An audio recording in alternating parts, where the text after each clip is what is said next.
guys, welcome to my new place. Welcome to my bedroom. This is the bedroom, obviously.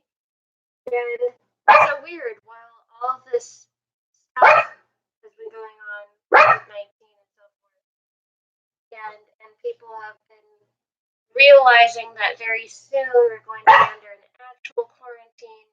And the point of quarantine really isn't just to keep the sick people isolated, it's to keep the well people isolated. It's the idea that it can slow down the momentum of an illness because the illness is passed off.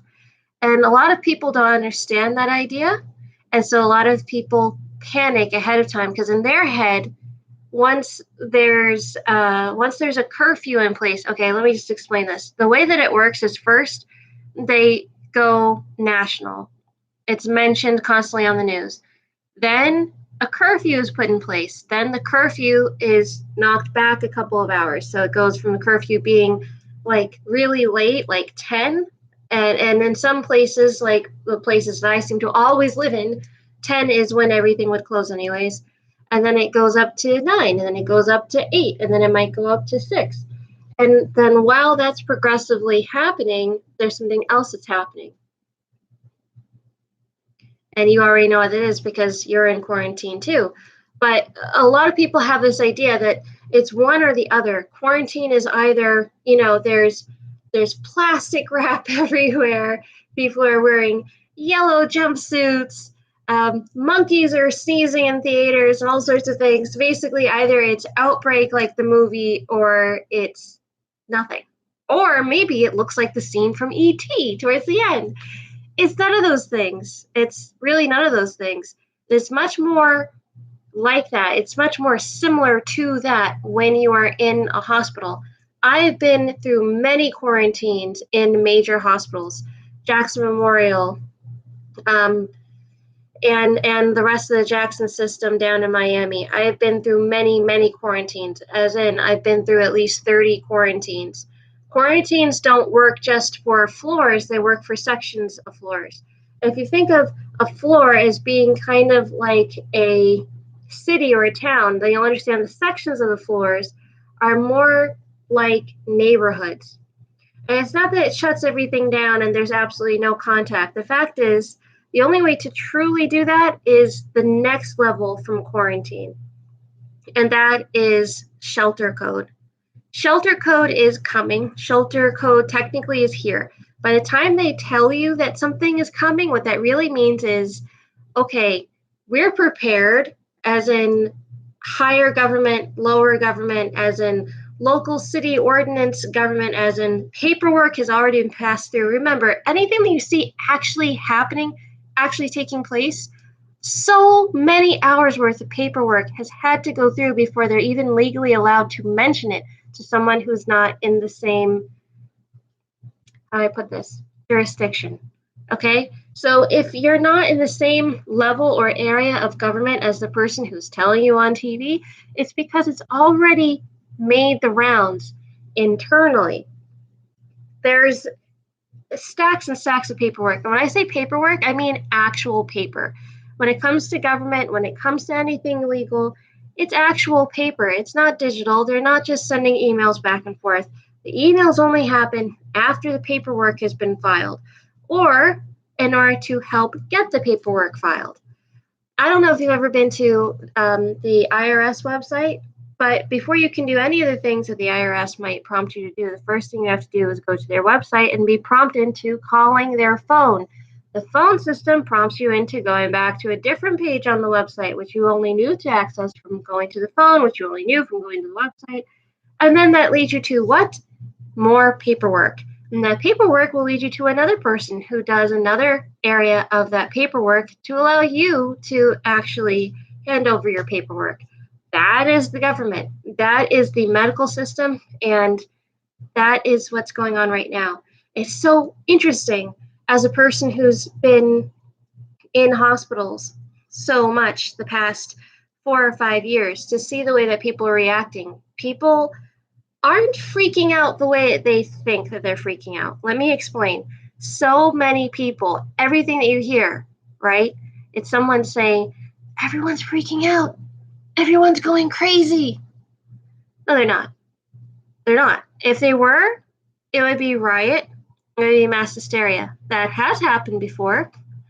Even if you're just 10 years old, you've seen that happen. You have. Or at least you've seen it on the news. What's happening right now is so interesting from a YouTuber perspective, from also the perspective of someone who's like, I haven't been able to do it in a long time because I've been really busy with other things, but from an entertainer's point of view, someone who specifically worked in commercial products, right? So I was a print model for like 12 or 13 years. And I was an actress for commercials. So it's completely commercial, advertising. And people are reacting to the advertising on such a huge scale that they are also internalizing it. So I'm not just staying in one place. Frankly, I took advantage of what's going on and I said, people are going to be stuck at home. People are not, and a lot in these different areas, like the area I was just moving from, I moved, unfortunately, I moved from my childhood-ish home to where I am right now, just as COVID-19 was announced. And that was not a plan. I didn't foresee any of that happening. I had no power over it. That's just what happened. And you know what? I had a lot of things I had to sell, and it worked out amazingly because of what I was saying, but I didn't realize it was going to work that well. It worked very well because people are thinking that people are thinking that people are thinking that people are thinking. It's a meta panic on a very large scale. I did a video talking about my meta panic, at which point I believe I called it beta panic instead. But I had meta panic as in I was panicking about how people were going to panic. And what I didn't expect is that's actually how most people panic. Some people are actually freaking out, actually wigging out, actually just stopping mid-traffic. I almost got into a car accident the other day, taking these girls to the vet because, yeah, dogs still got to go to the vet and everything. And you know what happened? Someone just on the highway stopped to look at their phone. Literally stopped, came to a complete and total stop. And we almost died. And that's kind of a little bit more out there because most people don't actually even panic like that. Everyone thinks everybody else panics in a specific way. Everyone thinks that everybody panics like they did when Donald Trump was elected. Everybody thinks that everybody panics like they did in the aftermath of the shooting down at that club in Miami. That's what everybody imagines. That's the picture that's going on. But if you actually look out your window right now, here.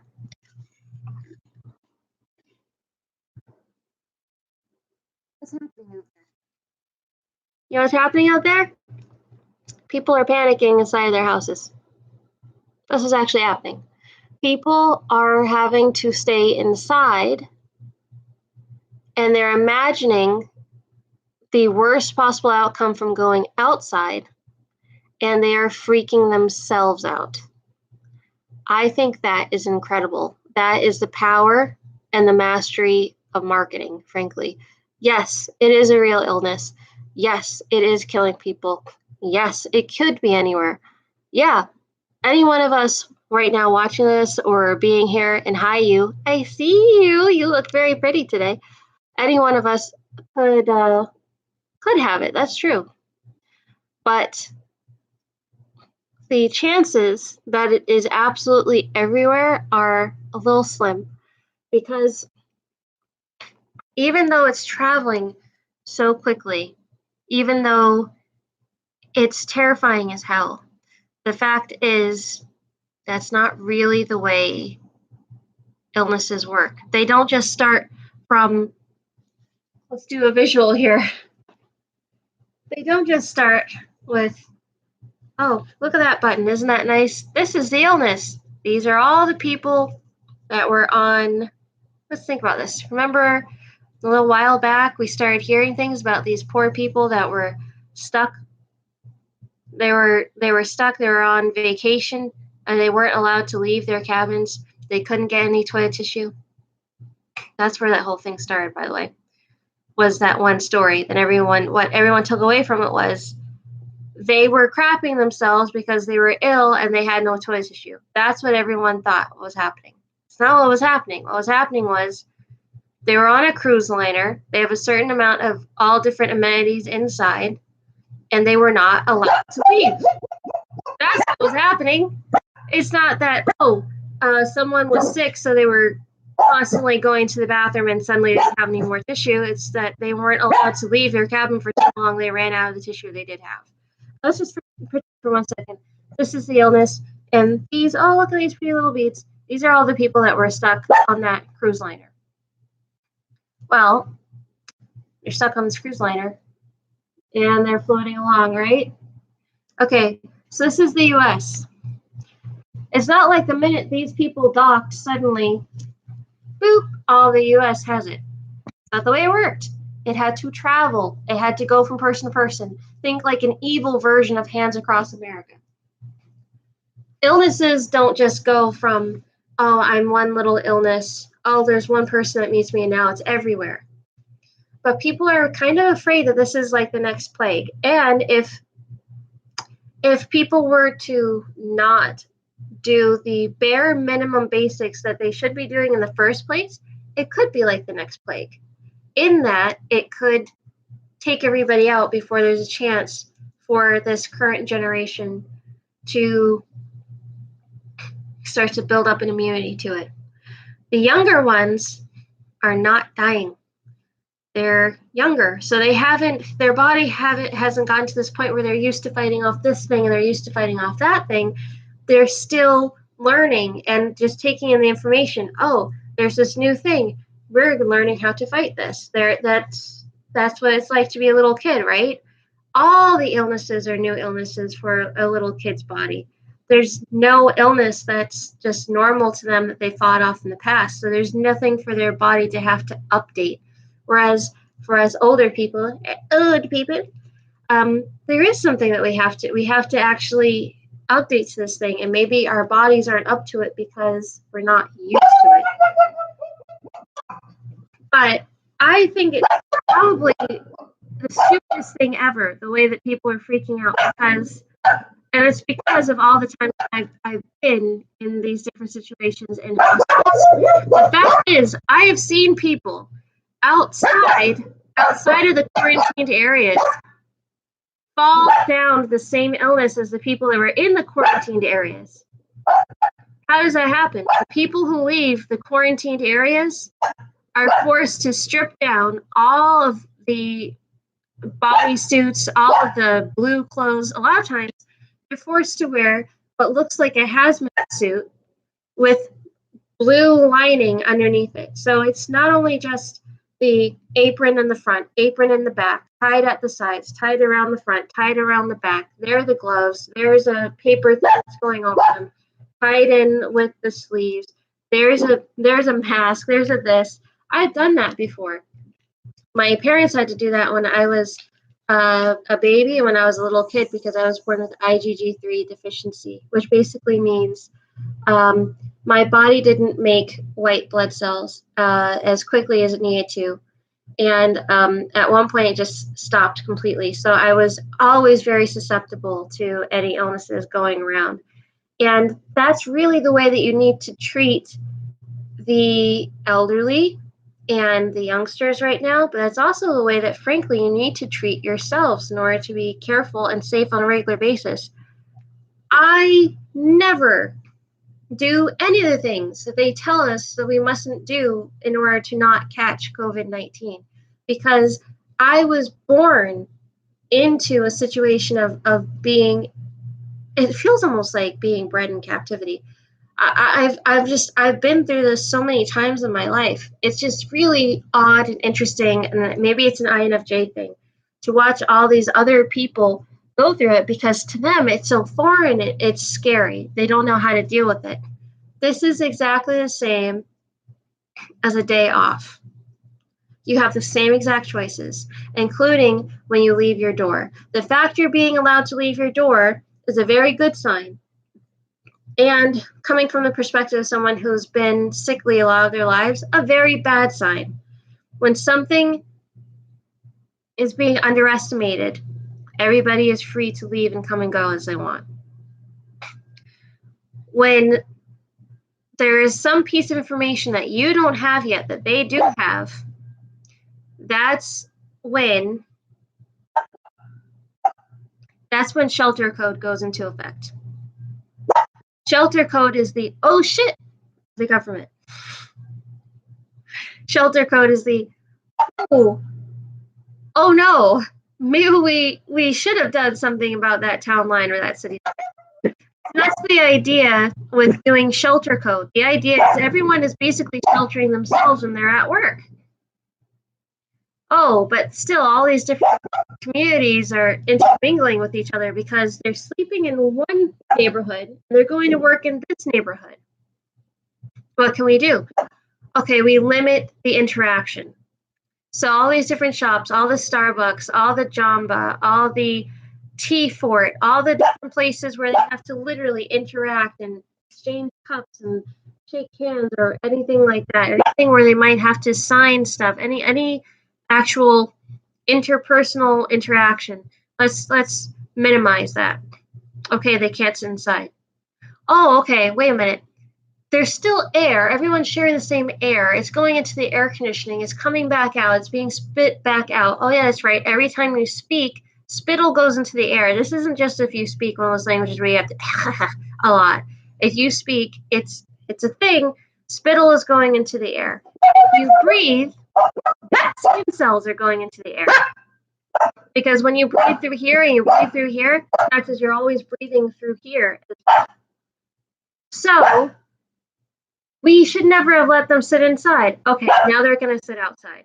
Okay, now they can't sit outside because now it's loitering. Okay, now they have to only pick up through a drive-through, or they have to order out.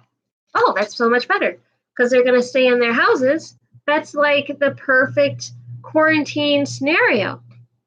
Oh, wait, people are finding ways around that. We have to actually quarantine them and use that word. Wait a second, people are going stir crazy ahead of time. They're not actually stir crazy yet. I've seen stir crazy. If you've ever lived through, there was a blizzard in, I think it was 95. Terrible, terrible blizzard. People were dying. Could not go anywhere. Could not leave the town. Could not leave my neighborhood. Couldn't leave the parking lot. Black ice had built up on top of the snow. We were truly snowed in. We were stuck. We were living in a sort of ice prison. People with asthma, people with any kind of illness, but any situation where their body is already a little bit susceptible to something, or they might have issues breathing, or they might have joint pain, or they might have muscle locks, all that kind of thing. Those people were dying. And one of my loudest, brightest, most clear memories is all three of us, my entire family, going outside and seeing all different families trying to get out. And all the kids were having fun because they were out. And all the adults had these ice picks out. They're trying to get stuff off their windshield, even though for the luckier ones with the larger cars, the windshield was trapped in the snow that was building up just above the ice.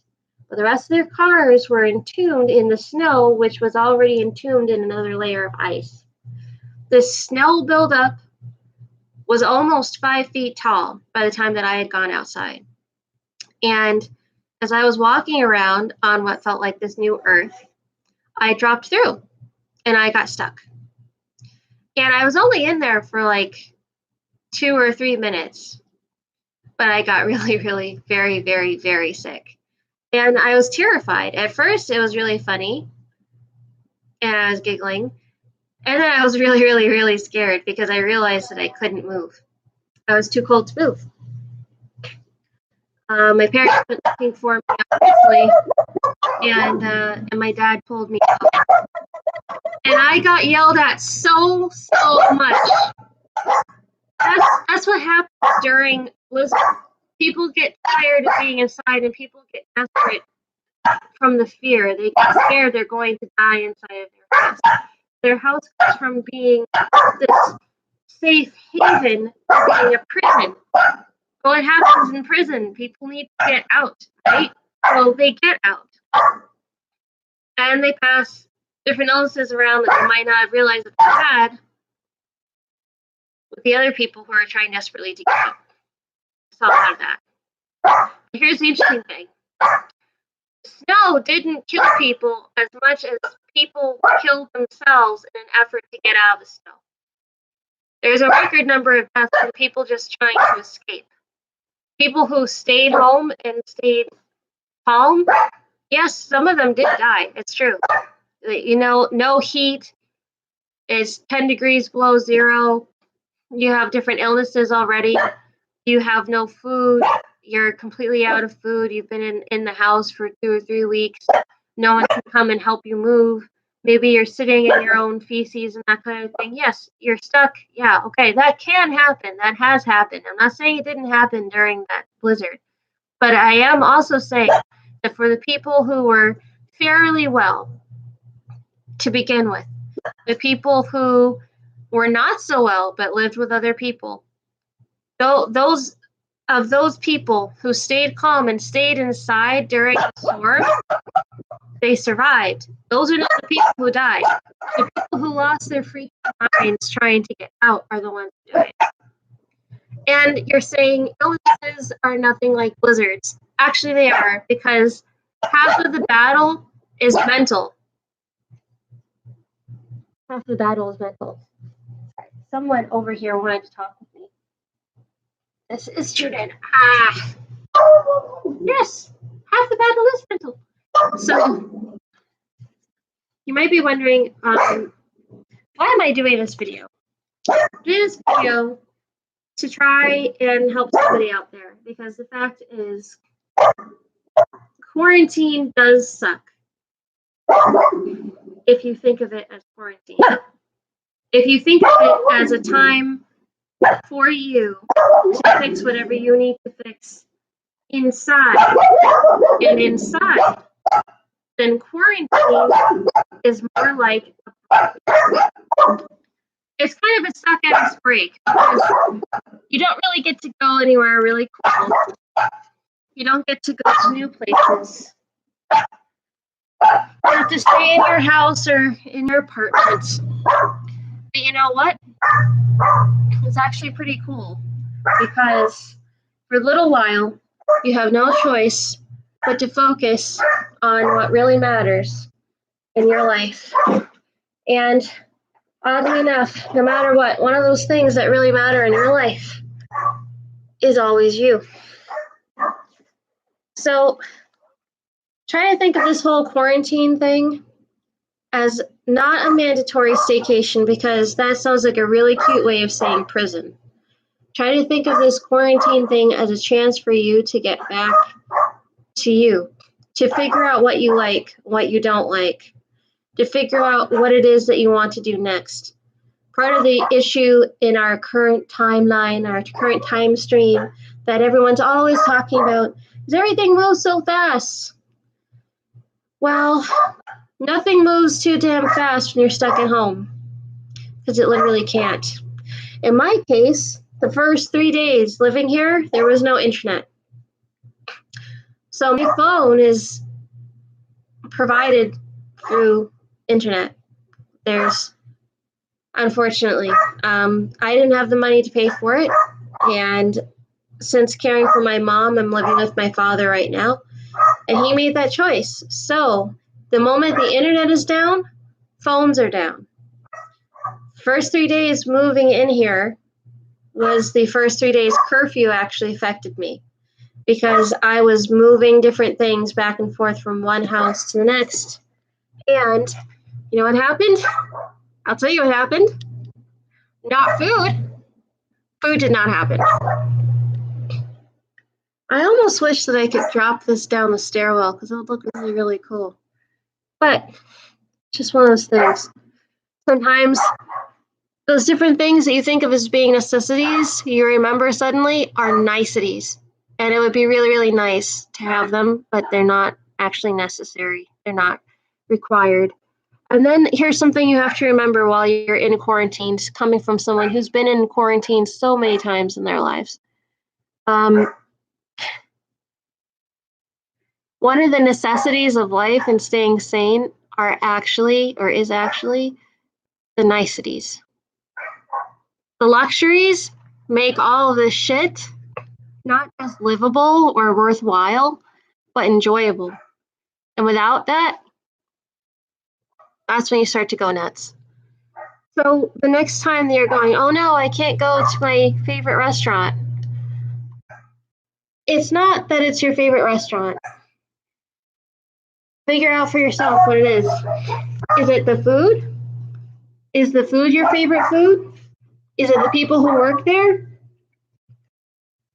Is it the attention that you get? What about it is it that you're actually craving? Because it is an actual craving. Like coffee is for some people. Like coffee is for me. Coffee is an actual craving for me. So is sugar. So is chocolate. And so is, ironically, being alone. Here's why this is ironic. When I figured out that we had this whole quarantine thing going on, I started to meta panic about people panicking. And what that really meant was, I'm going to be alone.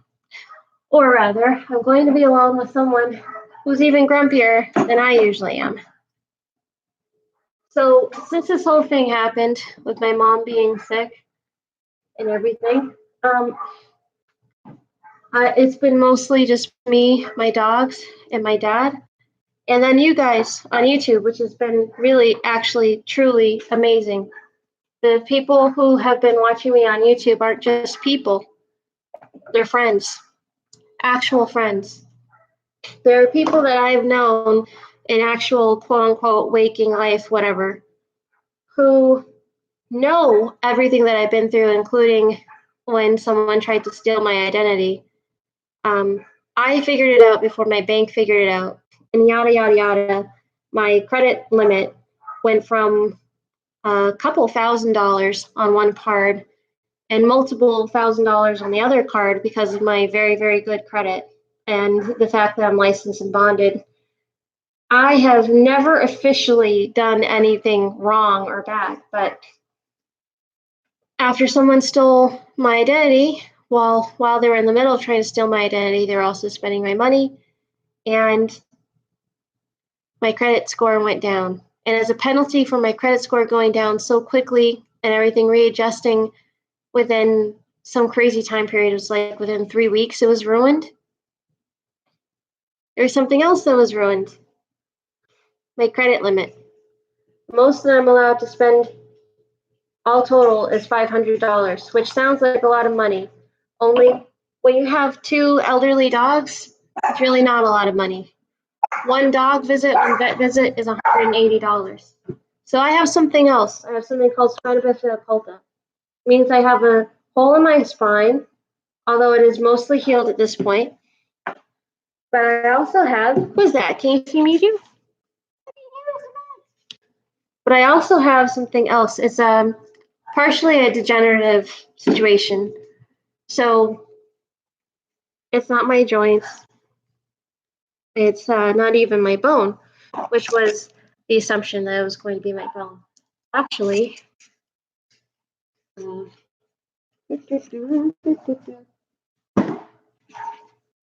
basically, I'm going to be in more and more pain, and the idea is one day I'll probably be in a wheelchair if I'm very, very lucky. And if I'm not so lucky, then instead of a wheelchair, it's going to be a full body brace inside a wheelchair, and I'll probably be paraplegic and all this stuff, and then, shuffling off to Buffalo. Wow, my eyebrows are really thick. Truth is, though, I don't think that's going to happen because I made it to 30. I'm 30 years old right now, and I wasn't supposed to make it to 30. I wasn't supposed to make it at 8 years old. I wasn't supposed to make it to 10 years old. And part of the reason why I'm making it to 30 and why I believe I'm going to make it past 30 is because of how I've lived. And I've lived the way that you have to live right now. I've lived the way of not always walking up close to people and share. I call it in my head, I call it sharing their spit. If you're within 3 feet of the other person who is speaking, both the speaker and the listener are literally sharing spittle. It's literally floating in the air. It's not just coming out your mouth when you speak, it's also coming out of your nostrils. Not only are you sharing that, but you're sharing dead skin cells. You're sharing also just straight up germs, just the way it is. If someone is breathing, they are producing, they are sharing their germs with the world. And that's okay. That's actually okay. It's just natural. It's just the way it is. It's not a big deal. It's not scary if you know how to deal with it. You don't close talk with everybody that you know. When you go out and you go out to have fun, you don't make out with just errant cute people because they might be cute on the inside. They might have something really not cute on the inside. They might be beautiful on the outside. They might be really wonderful people on the inside. And they might have a blood disease that they are immune to because it was passed down in their family that will kill you later on if you get pregnant, and so on and so forth. And that all sounds totally crazy and bonkers. But you know what? 30. I made it to 30 with IgG3 deficiency, with spina bifida occulta. The spina bifida occulta, because it starts in your spine, which is also the cranial sacral area, that's where most of your immune system, sort of the seat of your immune system is. Basically, I was born with everything that I needed to die way before now, and I'm not. And I'm not because I'm careful. And a lot of people think that it means I don't trust anyone. I do trust people to be whoever they are. And I just assume if I don't know you, then I don't know who you are yet. That's not why I'm not going to make out with you when I go to the club and we're dancing together. That's not why I'm not going to have sex with you if we've been dating for 2 weeks. That's not why I'm not going to give you a hug just because your friend, who is also my friend, introduced you to me. Sharing spit doesn't show trust or a lack of trust. Not sharing it shows someone who knows better. And this whole thing happening right now is just a giant class. It's just a giant lesson. And if you can figure out which part of your niceties are actual necessities for your peace of mind, then you can figure out the best way to acclimate to your personal environment by turning your environment into those different triggers that make you happy, that make you comfortable, and that allow you to stay mentally safe.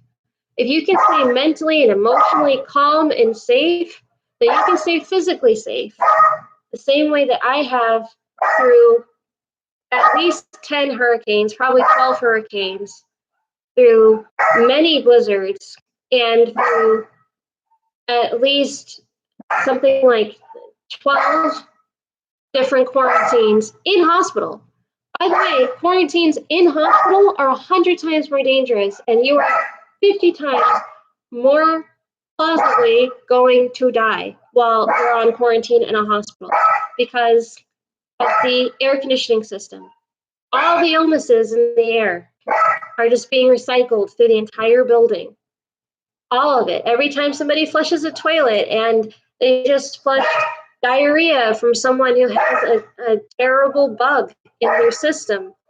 Every time someone has cellulitis and the nurse has to come in and take off the pressure wrapping. Every time this, every time that is exposed to the air, it goes into the air conditioning system, goes into that vent right there, and then it falls right here on your head and through your skin and up your nose and in your mouth.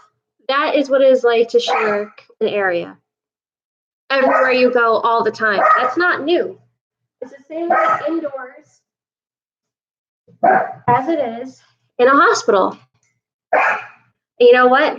People survive hospitals all the time, but More people die in hospitals than they do outside of hospitals. You know why? It's not because they're making out with each other. It's not because they're shaking hands constantly. It's not because of some sort of physical interaction or exchanging of spit. It's not because of that. It's because of the air. It's because of the proximity to each other. It's because of being in so many numbers in one small area with the same exact air. So when you're in your house, don't think of your house as a prison. Think of it as your safe haven. And don't think of the area outside of your safe haven as some sort of prison or battleground or battlefield. Just think of it like a storm. And remember that if there's something really special that you get from going to that store, or that, yes, hi, you get from going to that store or from that park or from that playground, if you are resourceful, there might be a way to take a notebook, take your notebook, and figure out, get to the bottom of it. What is that one part of that nicety that is actually a necessity for your personality? What is the main attraction within that particular thing that you want to do on a regular basis? And figure out a way to sort of synthesize it into your personal area. Figure out a way to get what you need, because those niceties that suddenly freak you out when you don't have them, they've now presented themselves as being some sort of amalgamated necessity, not nicety. And that's because some part of them is that important to you that they give you peace of mind and that they're doing something for you. They're actually fixing a problem or presenting a solution or something. If you can figure out what that is, if you can get to the center of that, then you can figure out how to get it into your life and how to allow your life for a little while to be in your house, whether it's new or old. Personally, I've realized that there are some different things that me and my mom would do that at the time I thought that I hated. I thought that I hated, doing facials and all that kind of stuff. And then when I couldn't do them anymore, I realized that I really missed them.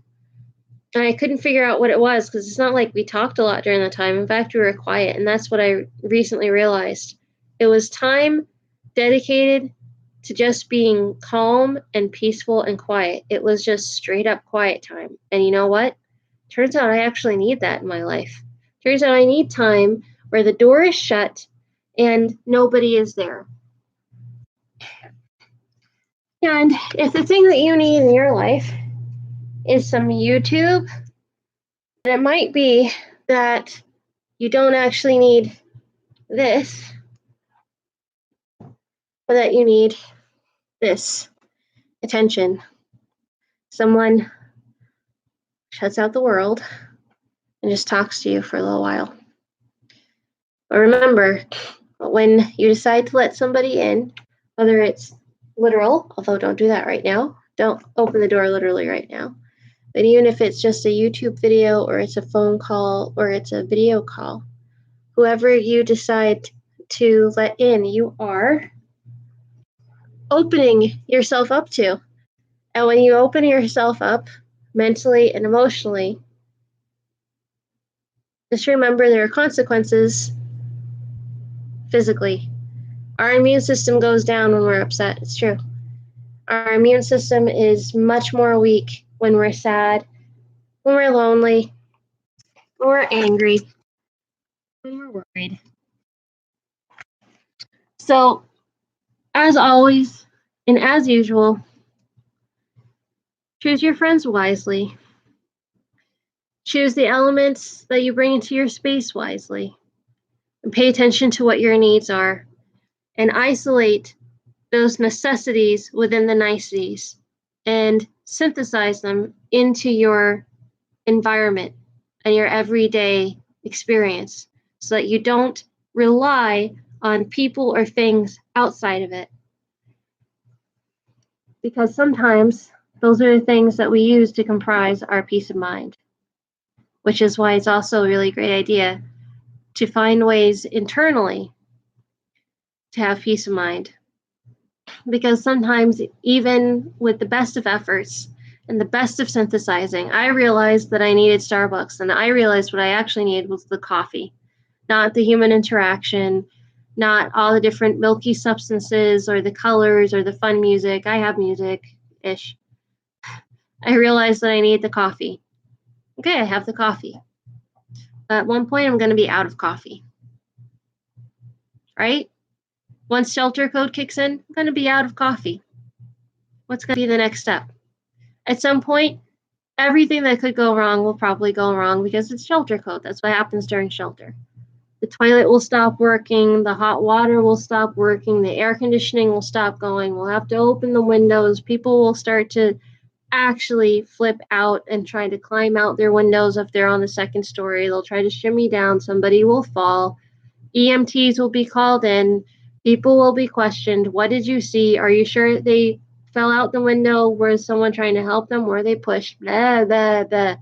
And all that shit that will probably maybe happen, or that I have seen happen, I've experienced happening in the past from being in so many of these things, is just noise. It's just drama. If you can figure out a way to equalize that drama with the drama that's going to happen between you and the people that you live with or that you are stuck with, because that's really what happens. Everybody's stuck at the same time, so they're literally stuck with each other. You can figure out a way to equalize your nonchalance about the drama outside with the drama inside. You'll be fine. Peace of mind usually actually comes literally from a sense of peace. And that's a little bit different for everybody. But if you can figure out what your triggers are that make you feel peaceful, whether it's certain sounds, air conditioning, fans, maybe it's warmth or cool, maybe it's certain clothes, maybe it's certain colors, maybe it's having paintings up, or maybe it's just being by yourself talking to people that you don't know. Whatever it is, you have to figure it out for yourself, and you have to unapologetically do it for yourself so long as it is something that is actually healthy for you to do. Because you have to take care of yourself. When you take care of yourself, it is how you can best take care of other people. And when you're quarantined, whether it's in a hospital wing or a hospital room or a bedroom in a new house during the COVID-19 thing, whatever it happens to be, you are not actually quarantined by yourself. You are a part of a team. And the moment you forget the team is the moment the team forgets you. Don't leave anybody behind, including yourself. Well, that's the only other thing that I could say is, believe it or not, take really frequent naps. Seriously. Everybody needs them, but it's the best thing that you can do for your immune system. Peace of mind, naps, and finding the necessities and the niceties, and then synthesizing them into your personal environment so that you don't have to rely on outside factors that you might not be allowed to rely on for a little while. It doesn't have to be so bad. In fact, if you do it right, by the time that the quarantine is over, by the time that curfew is over, by the time that shelter code is over, you're going to find that as you leave, you're going to miss it, and you're going to want to go back. Okay, guys, thanks for coming. Welcome to my new house. Love you guys. Bye. Oh, hey, don't forget to subscribe and tap the bell notification so you can know when there's new videos. Okay, please, and please encourage one of your friends to watch this crazy girl on her channel, and come back and check for new videos. And let me know if you'd like me to mention you during one of these videos. I usually do. I usually mention as many people as I can. Like today, I'm going to mention Marie. I'm going to mention Maria. I'm going to mention Devin. I'm going to mention 7Gs.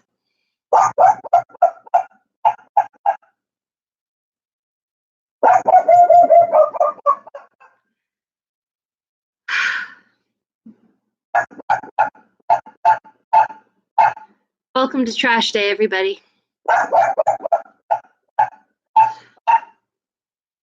I'm going to mention my Lyft driver from last month. You rock. And I'm going to mention Lisa. And the other Lisa, and the other Lisa, and the other Lisa. Bye, guys.